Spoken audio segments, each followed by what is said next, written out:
Last class में हम लोग NPA NPM new public administration and new public management के बारे में डिस्कस किया था। इस क्लास में हम देखेंगे कि पब्लिक एडमिनिस्ट्रेशन की प्रकृति कैसी है, उसका नेचर कैसा है। तो पब्लिक एडमिनिस्ट्रेशन की नेचर की बात करें तो ये एक एकीकृत दृष्टिकोण है, व्यापक दृष्टिकोण। जैसे इसका तात्पर्य ये हुआ कि जब किसी भी संगठन में उच्च से हायरार्की लेवल से उच्च से निम्न लगातार निम्न स्तर तक कोई भी उच्च से लगातार निम्न स्तर तक कोई भी गतिविधि होती है, वही एकीकृत दृष्टिकोण होता है। उच्च निम्न तक जब प्रशासन में भूमिका निभाते हैं, इन्हीं सभी को शामिल किया जाता है। इसे ही हम क्या कहते हैं, एक व्यापक दृष्टिकोण कहते हैं पब्लिक एडमिनिस्ट्रेशन की। इसके समर्थक की एकीकृत दृष्टिकोण के समर्थक की बात करें तो डिमोक वाइट है। प्रबंधकीय दृष्टिकोण की बात करें तो इसमें सिर्फ उच्च स्तर के लोगों का अध्ययन किया जाता है। जो प्रबंधकीय दृष्टिकोण है ये संकुचित माना जाता है, और इसके समर्थक हैं प्रबंधकीय दृष्टिकोण के साइमन, स्मिथवर्ग, थॉमसन और लूथर गुलिक। तो ये काफी इंपॉर्टेंट है कि प्रबंधकीय दृष्टिकोण के समर्थक कौन कौन है। तो इसके समर्थक जो हैं ये साइमन है, स्मिथवर्ग है, थॉमसन है और लूथर गुलिक है। प्रबंधकीय दृष्टिकोण की बात करें तो इसके उद्देश्य के दो उपागम हैं, एक है पोस्ट कॉर्प, दूसरा है विषय वस्तु उपागम। पोस्ट कॉर्प जो है ये लूथर गुलिक द्वारा दिया गया है। तो हम लोग नीचे डिस्कस करेंगे कि लोक प्रशासन के क्षेत्र में जो दो उपागम है, एक तो विषय वस्तु का है, पहला जो है पोस्ट कॉर्प है। तो पोस्ट कॉर्प लूथर गुलिक द्वारा दिया गया है, और पोस्ट कॉर्प में लोक प्रशासन के अंतर्गत किस तरह का अध्ययन किया जाता है। तो पी फॉर प्लानिंग, योजना, जैसे लक्ष्य को पूरा करने के लिए एक योजना, एक प्लान बनाया जाता है, उसे ही हम प्लानिंग कहते हैं। ओ फॉर ऑर्गेनाइजेशन, ऑर्गेनाइजेशन में हुआ कि जैसे जो संगठन होता है और उसका औपचारिक जो ढांचा है उसको स्थापित करना, कार्य के जो उपविभाजन को तय लक्ष्य के लिए व्यवस्थित करना, एक सिस्टमैटिक वे में करना।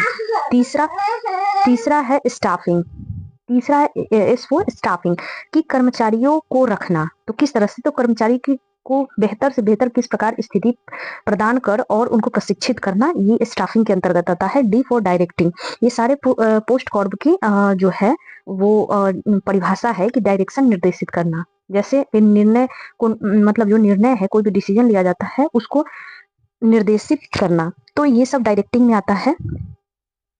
चौथा और लासन को सीओ फॉर कोऑर्डिनेशन, तालमेल बैठाना, कि संगठन किसी भी ऑर्गेनाइजेशन में या किसी भी संस्था में जो होती है वो क्या होती है, विभिन्न जो पार्ट्स हैं वो काम करते हैं, एक सिस्टम काम करता है, उसमें कैसे तालमेल बैठाकर और संबंध स्थापित किया जाए, ये कोऑर्डिनेटिंग करता है।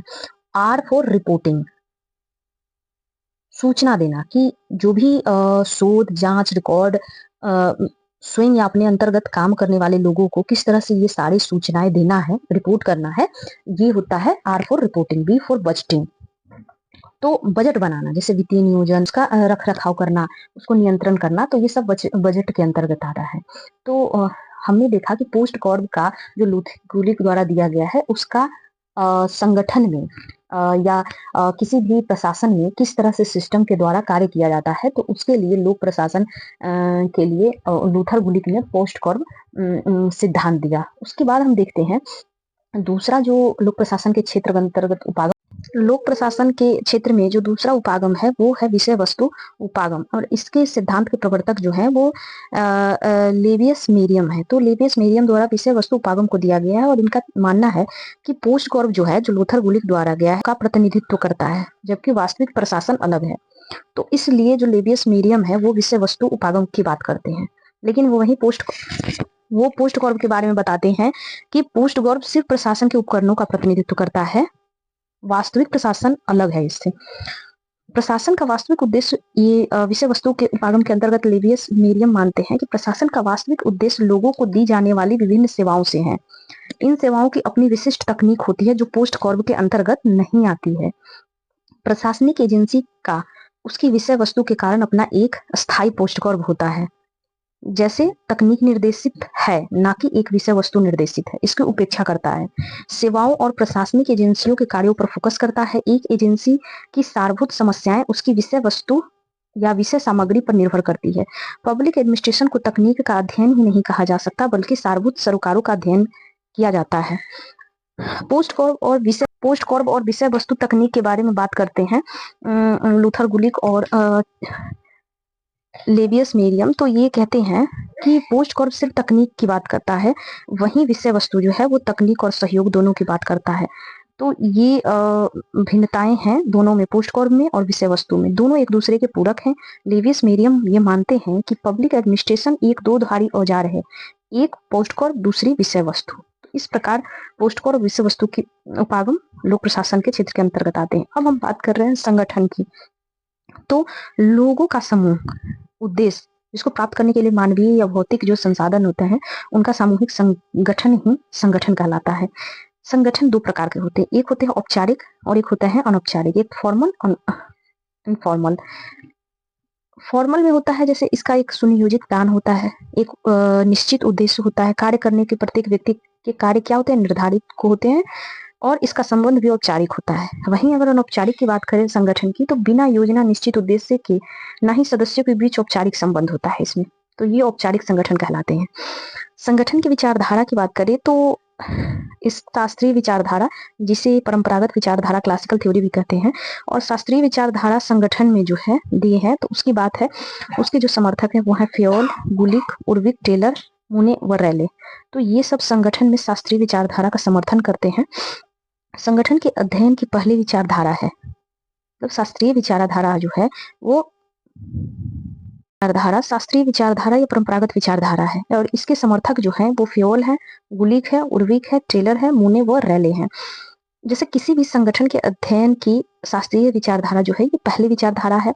इसे संरचनात्मक विचारधारा भी, स्ट्रक्चरल जो है वो आइडिया भी माना जाता है, क्योंकि इसमें संगठन का ढांचा कैसा है, संरचना कैसे है, इसी पर ध्यान दिया जाता है। संगठन में काम करने वाले मानवीय तत्वों पर ध्यान नहीं दिया जाता।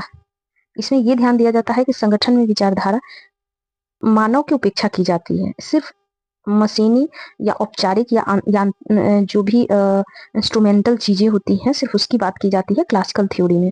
और इसकी बात करें तो ये जो है ये सबसे पहला जो है अध्ययन का संगठन में विचारधारा है, और इसके समर्थक जो है वो फ्योल, गुलिक, उर्विक, टेलर, मुने व रैले हैं। ये मशीनी यांत्रिक विचारधारा औपचारिक है क्योंकि मानव की इसमें उपेक्षा की जाती है। हेनरी फ्योल मानते हैं कि France engineer general and industrial administration 1916 French में अंग्रेजी अनुवाद में 1929 में आया। शास्त्रीय विचारधारा के जनक हेनरी फ्योल है। उसके बाद फ्योल की बात करें, जो हेनरी फ्योल है ये बात करते हैं प्रत्येक संगठन में 6 कार्य होते हैं जिन्हें 6 गतिविधियां कहा जाता है, और हेनरी फ्योल ने ही संगठन के 14 सिद्धांत की बात की है। संगठन की 6 गतिविधियों की बात करते हैं, जिसमें पहला है वाणिज्य, दूसरा है प्रबंधकीय, तीसरा है सुरक्षा संबंधी, चौथा है तकनीकी, पांचवा है लेखांकन और छठा है वित्तीय। तो इस तरह से इन्होंने जो बात की है कि किसी भी संगठन में ये 6 तरह की गतिविधियां होती है। इन्होंने जो बात की है कि किसी भी प्रबंधन या प्रबंधक के 5 तत्व होते हैं, मतलब मैनेजमेंट के। ये तो संगठन की गतिविधियां बताए हैं, और ये बोलते हैं प्रबंधन मैनेजमेंट के, POCC, planning, organisation, control, command and coordination. उसके बाद फ्योल बात करते हैं जो काफी इंपॉर्टेंट है, ये बात करते हैं 14 सिद्धांत की, जिसमें कार्य विभाजन, जो जिस कार्य में दक्ष है उसको वही कार्य मिले। दूसरा है सत्ता व उत्तरदायित्व सिद्धांत, जिसको जो कार्य दिया गया है उसी अनुरूप शक्ति सौंपनी चाहिए। तीसरा हायरार्की, जो है पद सोपान, आदेश ऊपर से नीचे आने चाहिए, हर चरण से गुजरना चाहिए, जिसे गैंग प्लांक भी कहा जाता है। कार्यों में होने वाली देरी रोकने के लिए पद सोपान के दोषों को दूर करना। आदेश की एकता, फ्योल जो है ये जनक है इसके आदेश की एकता के। संगठन एक संगठन में एक व्यक्ति द्वारा आदेश देना चाहिए। पांचवा है निर्देशन की एकता, पांचवा है